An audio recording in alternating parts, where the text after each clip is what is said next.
বিষ্ণুকে টার্গেট করে ফেলছেন, আমার কাছে গাইতে হবে।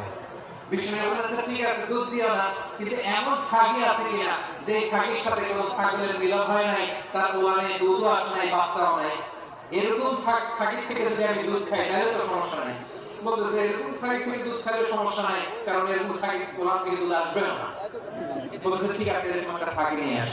নিয়ে আসা হলো, বিষ্ণুনবী বিসমিল্লাহ বলে ওই ছাগির ওলানে হাত দিলেন। হাত দিতে দেরি পুরো ওলানটা দুধে ভরে যেতে দেরি হয় না। বিষ্ণুনবী আবু বকর রাদিয়াল্লাহু তাআলা দমন করে পেট ভরে খেলেন। এই দৃশ্য আব্দুল্লাহ ইবনে মাসউদের হৃদয়ে দাগ কাটলো। এই মুজিজা দেখে তিনি বললেন আশহাদু আল্লা ইলাহা ইল্লাল্লাহ ওয়া আশহাদু আন্না মুহাম্মাদুর রাসূলুল্লাহ। তিনি ষষ্ঠ মুসলিম ছিলেন, 6 নম্বর মুসলমান। ওনাকে টার্গেট করে বিষ্ণুনবী দেখলেন এমন ইন্টেলেকচুয়াল ব্রেইন, উনি সূক্ষ্ম সূক্ষ্ম জিনিস বুঝতে বেশি, ফিকহি জ্ঞান ওনার মধ্যে বেশি। বিষ্ণুনবী ওনাকে কোরআনের জ্ঞান শিক্ষা দিতে লাগলেন। উনি বিষ্ণুনবী সবার কাছে কোরআন শোনায়, কিন্তু বিষ্ণুনবী নিজে মাসউদের আব্দুল্লাহ ইবনে মাসউদের কাছ থেকে কোরআন শুনতো। বিষ্ণুনবী একবার বললেন ইকরা আলাইয়া ইয়া মাসউদ। ইবনে মাসউদ একবার শোনাও তো কোরআন দেখি। আব্দুল্লাহ ইবনে মাসউদ বলেন আকরাউ আলাইকা ওয়া আলাইকা উনজিল। নবী আপনার উপর কোরআন নাযিল হয় আর আমি আপনার সামনে কোরআন পড়ব। বিষ্ণুনবী বলেন ইন্নী উহিব্বু আন আসমা'হু মিন গায়রি। আমি নিজে পড়তে যেতে ভালোবাসি, অন্য পড়ুক আমি শুনবো, এটাও আমি ভালোবাসি। সূরা নিসা তিনি তেলাওয়াত করে শুনিয়েছেন। এমন সূক্ষ্ম সূক্ষ্ম বিষয় বিষ্ণুনবী ওনাকে ধরিয়ে দিয়েছেন, উনি হয়ে গিয়েছেন আব্দুল্লাহ ইবনে আব্বাস হয়েছেন রাইসুল মুফাসসিরিন, উনি হয়ে গিয়েছেন ফাকিহুল উম্মাহ। ওনার চাইতে বড় ফকিহ এই পৃথিবী আর দেখবে না। চিল্লায়া বলেন সুবহানাল্লাহ।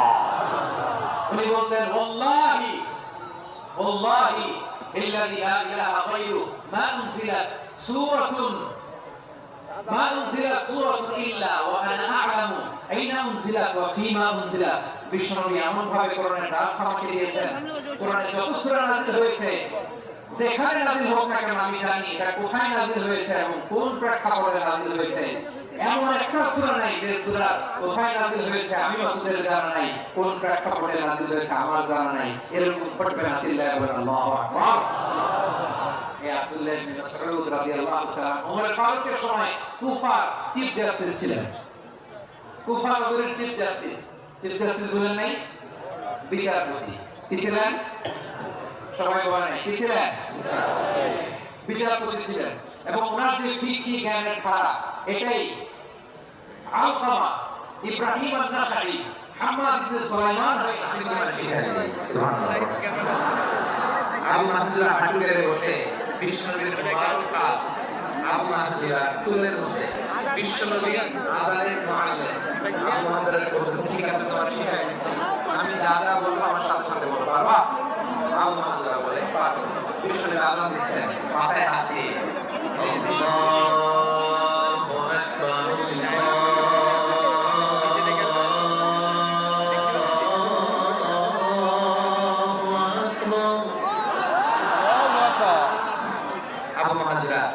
এই বাক্যটা বললেন। বিষ্ণুনবী দ্বিতীয় বাক্যটা বললেন আল্লাহু আকবার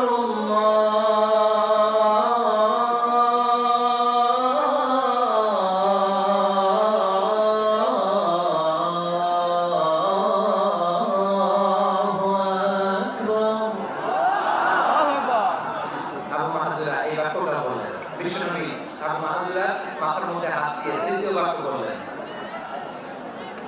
أشهد أن لا إله إلا الله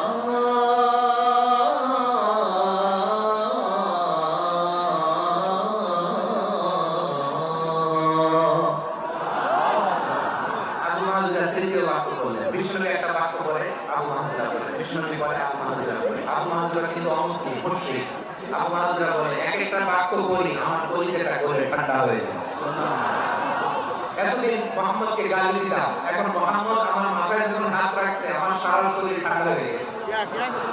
বিষ্ণুনবী আযান শিখাচ্ছেন, একটা একটা বাক্য বলে আবু মাহজুরা বিষ্ণুনবী পড়ে আবু মাহজুরা পুরো বাক্যগুলো যখন শেষ, আযান শেষ, আবু মাহজুরা যখন পুরো আযান বললেন, আবু মাহজুরা বললেন এতদিন মুহাম্মদের চেহারা দেখলে আমার ঘৃণা লাগতো, আজ থেকে মুহাম্মদের চেহারার চেয়ে প্রিয় চেহারা আমার কাছে নাই। আবু মাহজুরা বললেন ও মুহাম্মদ আযানের বাক্য আপনি আমার শেখালেন এখানেই শেষ করবেন না, আপনি আমারে পড়ায় দেন লা ইলাহা ইল্লাল্লাহ মুহাম্মাদুর রাসূলুল্লাহ সাল্লাল্লাহু আলাইহি ওয়াসাল্লাম। বিশ্বনবীর সাথে দাঁড়িয়ে উনি শাহাদাত করে মুসলমান হয়ে গেলেন। এবার আপনাদের বলে ইয়া রাসূলুল্লাহ ইয়া হাবিবাল্লাহ, আমি মুমিন হয়েছি, মুসলমান হয়েছি, আপনার কাছ থেকে আযান শিখার সৌভাগ্য আমি লাভ করেছি। নবী আমার কণ্ঠের বড় তারিফ করেছেন, আপনি আমার আযানকে আপনি পছন্দ করেছেন। একটা জিনিস আপনার কাছে চাই, আপনি আমাকে মক্কার মসজিদুল হারামে মুয়াজ্জিন হিসেবে অ্যাপয়েন্ট করে দেন। বিষ্ণু সাল্লাল্লাহু বললেন, যাও আব্দুল্লাহ, আমি তোমাকে পৃথিবীর শ্রেষ্ঠতম মসজিদ মক্কার মসজিদুল হারামে মুয়াজ্জিন হিসেবে অ্যাপয়েন্ট করে দেন। দেখেন কিভাবে ট্যালেন্ট হান্টিং করতে হয়, কিভাবে হিউম্যান রিসোর্স মানব সম্পদকে ব্যবহার করতে হয়। আসছিল আযানকে ভেঙে, রব্বানা আতিনা ফিদ দুনিয়া হাসানাতাও ওয়া ফিল আখিরাতি হাসানাতাও ওয়া কিনা আযাবান নার। ও বিশাল আকাশের মালিক, বিশাল জমিনের মালিক, তোমার আকাশ বাতাসের তুলনায় আমাদের হাত দুইটা বড় ছোট রে আল্লাহ। ছোট দুটি হাত পেতে বুক ভরা নিয়ে তোমার শাহী দরবারে চেয়ে রইলাম। আমাদের জিন্দেগির গুনাহ খাতা তুমি মাফ করে দাও। আমাদের আব্বা আম্মা দাদা দাদি আত্মীয় স্বজন সবার গুনাহ খাতা তুমি মাফ করে দাও। আমাদের যত আত্মীয় স্বজন কবরের বাসিন্দা প্রত্যেকের কবরটারে তুমি কোরআনের নূর দিয়ে মুনাওয়ার করে দাও। আল্লাহ আজকের এই যশোরের প্রোগ্রামকে তুমি কবুল আর মঞ্জুর করে দাও। সূরা বনী ইসরাঈলের 70 নম্বর আয়াতের আলোকে জনসংখ্যাকে কিভাবে জনশক্তি জনসম্পদে রূপান্তরিত করা যায়, সিরাতের লেন্সে সিরাত থেকে আমরা শুনলাম, যা কিছু শুনলাম আমল করার তৌফিকে দাও রব্বুল আলামিন। আমার বাংলাদেশকে সোনার বাংলাদেশ হিসেবে কবুল করে নাও। আজকের প্রোগ্রামে যারা জয়েন করলো তাদেরকে তুমি কবুল করে নাও রব্বুল আলামিন। লক্ষ লক্ষ নারী পুরুষ যশোরের এই ঐতিহাসিক তাফসীর প্রোগ্রামের মাহফিলে জয়েন করেছে। আল্লাহ যেভাবে সহি সালামতে আজকে মাহফিলে জয়েন করলো, সহি সালামতে প্রত্যেক ভাই এবং বোনকে তুমি গন্তব্যে পৌঁছে দিও। আল্লাহ কত বড় বড় আল্লাহর ওলিরা এখানে এসেছে, মাদ্রাসার হুজুররা এসেছে, পর্দার আড়ালে কত বড় নেককার নারীরা এসেছে। আল্লাহ যার হাতকে তোমার পছন্দ হয়, যার ইবাদতকে পছন্দ হয়, তার ইবাদতের ওসিলায় আজকের দোয়াটা তুমি কবুল আর মঞ্জুর করে দাও।